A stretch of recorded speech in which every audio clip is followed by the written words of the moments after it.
have a really good question from the chat. So it's, what is the recommendation for retired people who are looking to downsize? However, their existing interest rate is between 2.5% and 3%. It doesn't feel like a good financial move to sell with interest rates and the quality of available homes in the market. This leads into my third point. I said there's three categories that we're seeing. The third largest category of people that we're seeing are those downsizers. People who raise their kids. They had the 4 or 5 bedroom home. The kids have now migrated out on their own, and you're left with this home. Maybe it's a 2-story. Maybe you're thinking about the future. The stairs are getting more intimidating every day, and you want to simplify your life, right?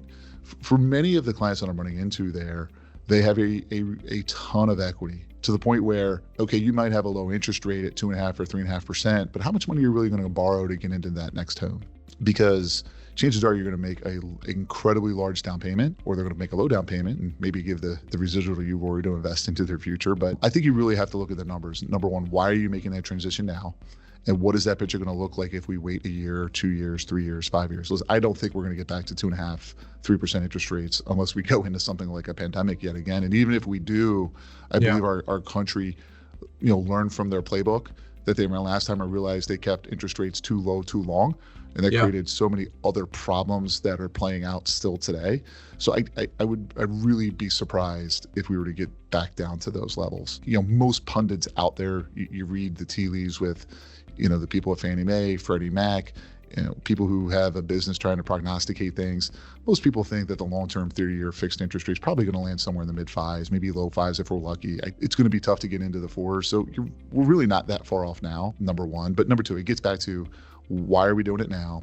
And can we structure a deal that makes sense for you financially from a monthly payment perspective? Yeah, I really like your point, Don. You got to look at the numbers. That would have been my answer as well, because if you are going to sell the primary home and take those proceeds to downsize, and you're not able to just purchase the property outright, there's going to be an element of debt there. There's going to be some sort of mortgage.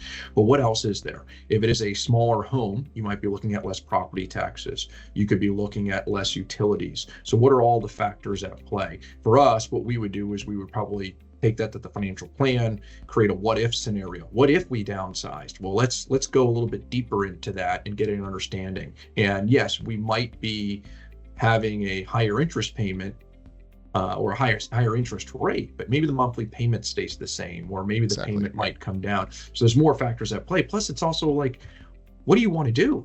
Right? How many more years do you have left? And do you want to be slaving over this large house? Or are you going to be more comfortable? Is the area and the location going to be more beneficial? So there's a lot there, but it's really a great question. It's one that sounds like you're kind of dealing with. Yeah, comfort is not something you put an interest rate on, right? Quality of life is not something you put an interest rate on. When you send in a payment to your bank, you're not putting an interest rate on it, right? So life for me is about cash flow, which I know is the same for you, Rory. If we can make sure we're putting you in a good cash flow position to live the life that works best for you, then that's probably a win, in my opinion, right? My in-laws just did this themselves. They're 68 years old. They sold their forever home of 40 years. They were free and clear on it, and they bought in a 55 and over community in a very competitive market where they don't come up very often. So they were able to go in and make a really competitive offer, use some strategies that we had, and ended up being able to buy that home cash. But he was prepared to take a $50,000 to $75,000 mortgage. Another thing too is, interest rates become incredibly less sensitive to the amount of money that you're borrowing. Right? There's a big difference between borrowing a $100,000 mortgage versus borrowing $1 million mortgage. Interest rate sensitivity is very, very sensitive to the amount of money that's being borrowed. So again, it's situational, it's case by case, but it's definitely something that you just got to understand your numbers and understand your comfort level. Yeah.